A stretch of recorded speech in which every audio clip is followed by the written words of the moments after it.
A very good morning to all of you. This is the lecture number 9 regarding the subject power system and 1. In the previous lectures, let's have a quick review what we had discussed. In the previous lecture, day 8, we are discussing regarding the constants for a transmission line. So there are, in that lecture we had discussed, there are three constants of a transmission line named as resistance, inductance and capacitance. So we had discussed the overview for the three constants of a transmission line. The resistance is basically the opposition offered by the conductor to the flow of current is known as resistance of a transmission line. And regarding the inductance, the definition is rate of change of flux linkage with respect to current is known as inductance. And the last one is capacitance. The effect of capacitance is introduced in the transmission line because of the property that whenever the two conductors are separated by a insulating medium, then the effect of capacitance is introduced.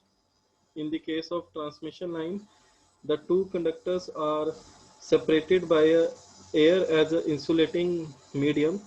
So that in that case the effect of capacitance is introduced.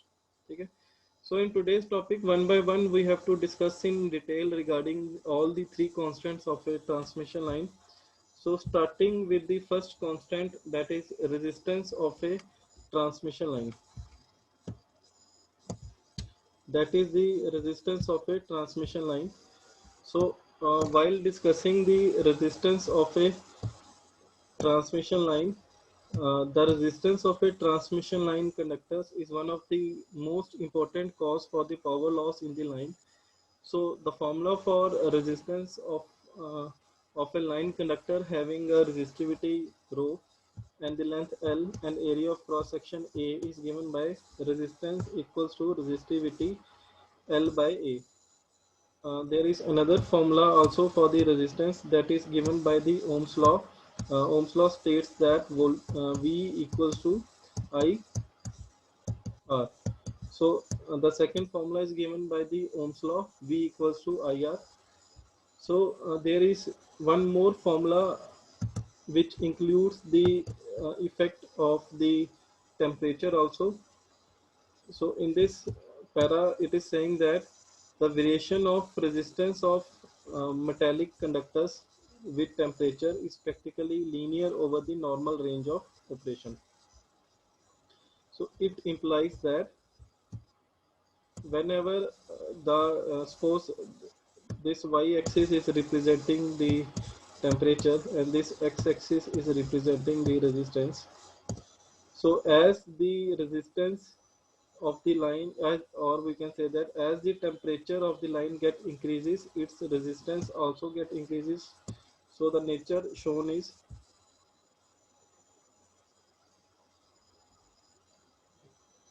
show is linear in nature. So this line is the linear in nature line that is to be drawn between the temperature and resistance, temperature in the y-axis, resistance in the x-axis. This states that as the temperature increases, the resistance of the line also increases, showing the linear nature property. Okay.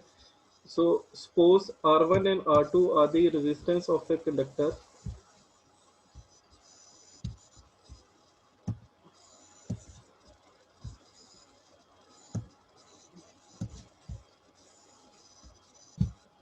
So let us suppose that R1 and R2 are the resistance of a conductor at temperature T1 and T2 degrees Celsius, where the temperature T2 is greater than T1. If alpha 1 is the temperature coefficient of the at T1 degree Celsius, then the value of R2 resistance at temperature T2 will be R1 bracket 1 plus alpha 1 T2 minus T1, where alpha 1 equals to alpha naught 1 by alpha naught T1. Alpha naught is the temperature coefficient at 0 degrees Celsius. So when the temperature coefficient is involved, so resistance is calculated by this formula, that is formula number 3.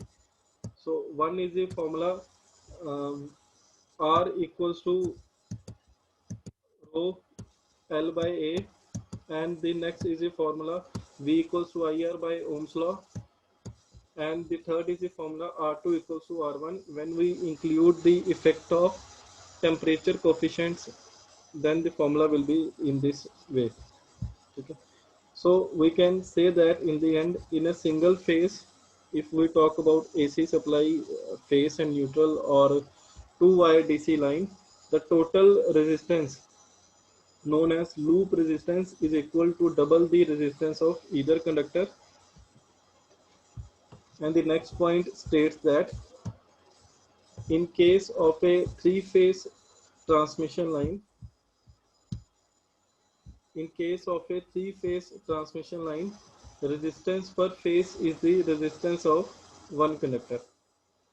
Okay, so these two conclusions you have to remember. In the case of single phase or two wire DC line, the total resistance known as loop resistance is equal to double the resistance of either conductor.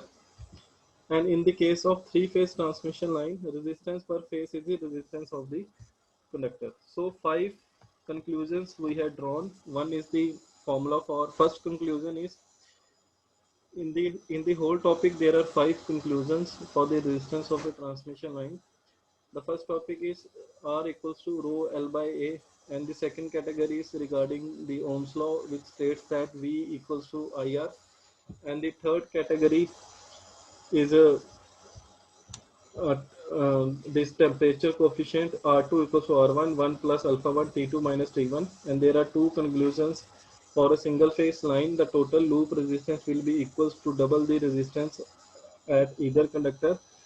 And in the second case, in case of three phase transmission line, resistance per phase is the line of the conductor.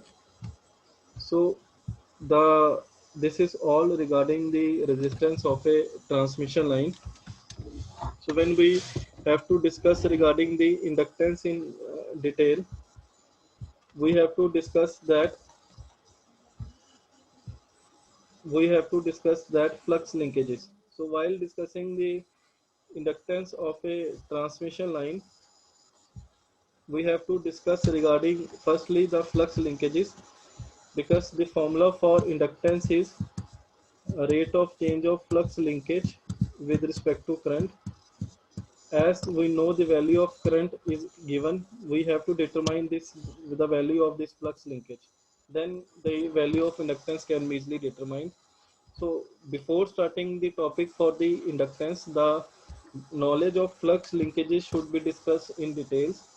So flux linkages, the inductance of a circuit is defined as the flux linkages per unit current.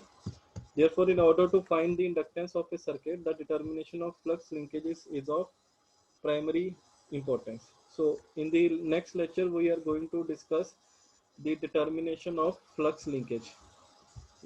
That will be discussed in the next lecture, how the flux linkages are calculated due to its own current or due to the current at the adjacent conductor. So that two separate cases will be discussed separately. Thank you guys.